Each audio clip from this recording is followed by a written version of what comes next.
Okay, so let's continue to simplify exponential expressions with negative exponents. Again, just a little bit more going on in these problems. See a rule, use a rule. Alright, so that's what you're going to see me do. There's more than one way to do a problem, just as long as you use the rule correctly. Just make sure you're showing me the rule. So for number one, we have an expression that's within some parentheses. So I essentially have a quotient raised to a power. Alright, so the first rule that I see is the ability to raise both the numerator and the denominator of that power. So I'm seeing this as x to the negative 2 to the negative 3 and y to the negative 5 to the negative 3. So again, I'm seeing the power of a quotient. And then now that I have that in both the numerator and the denominator, I have the expression where I have a power of a power, or an exponent of an exponent. So I can take my two exponents and I can multiply them. Okay, so again, make sure you're showing your work. That way I clearly see what rule you're seeing. And then multiplying, we upstairs we get x to the 6th, and downstairs we get y to the 15th. And there's no negative exponents. My bases aren't the same, so I can't use the quotient rule. So there's our final answer for number one. So again, I like to just use the negative exponents. They follow all the same rules, and then at the end, if there's negative exponents remaining, that's when I decide to.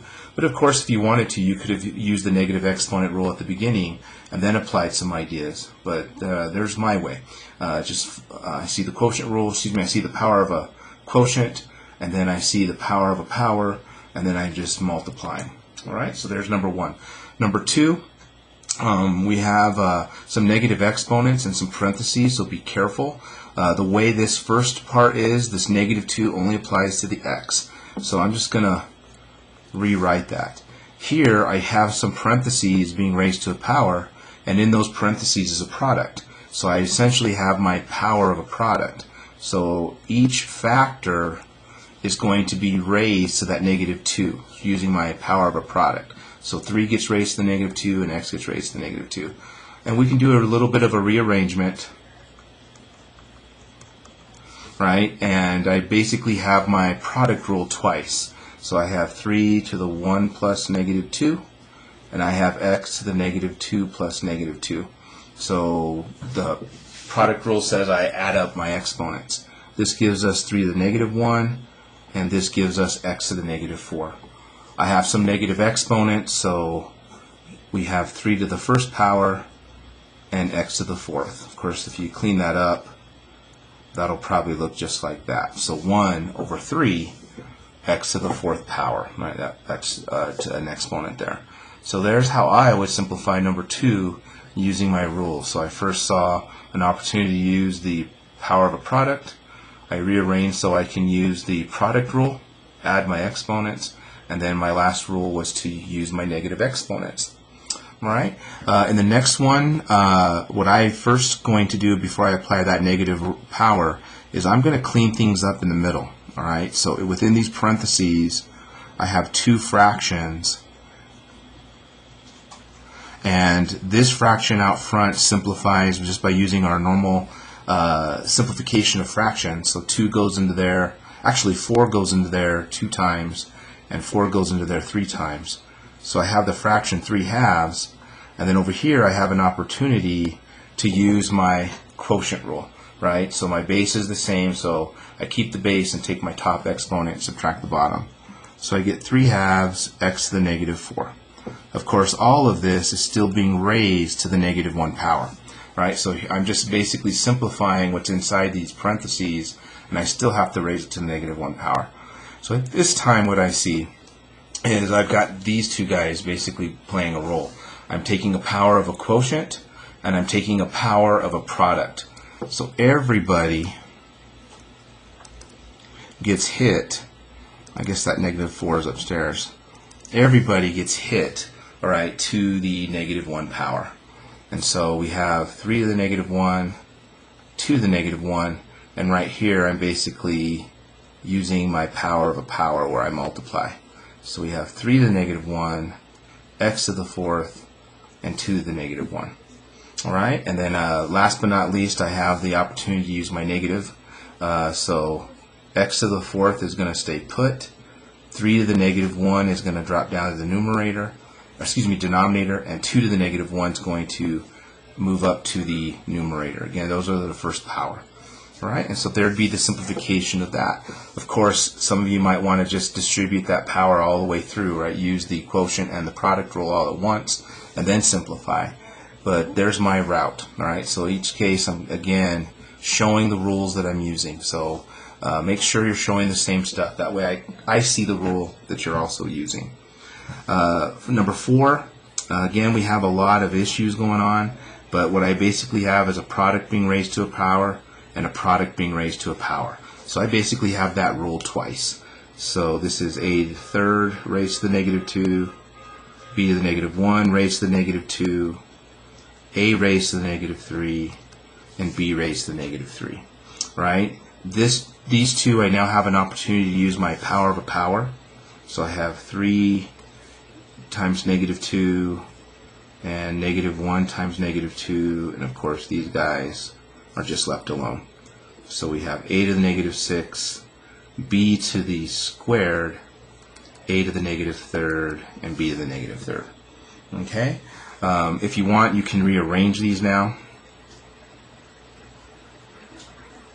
And what I now have is basically my product rule.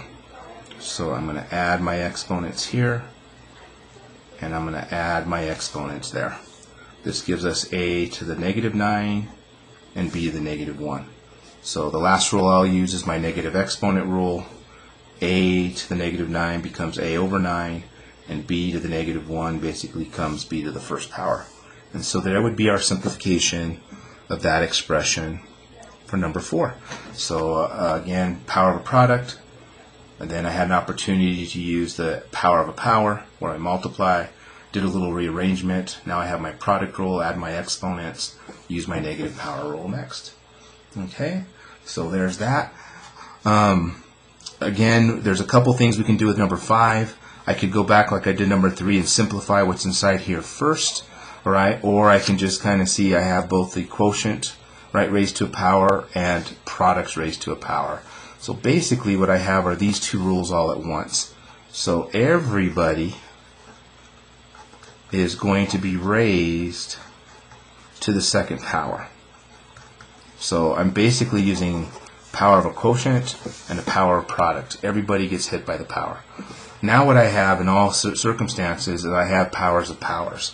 So I have x to the negative 2 times 2, y to the negative 3 times 2, x to the 4 times 2, and y to the negative 5 times, that's a positive 2. Sorry about that too.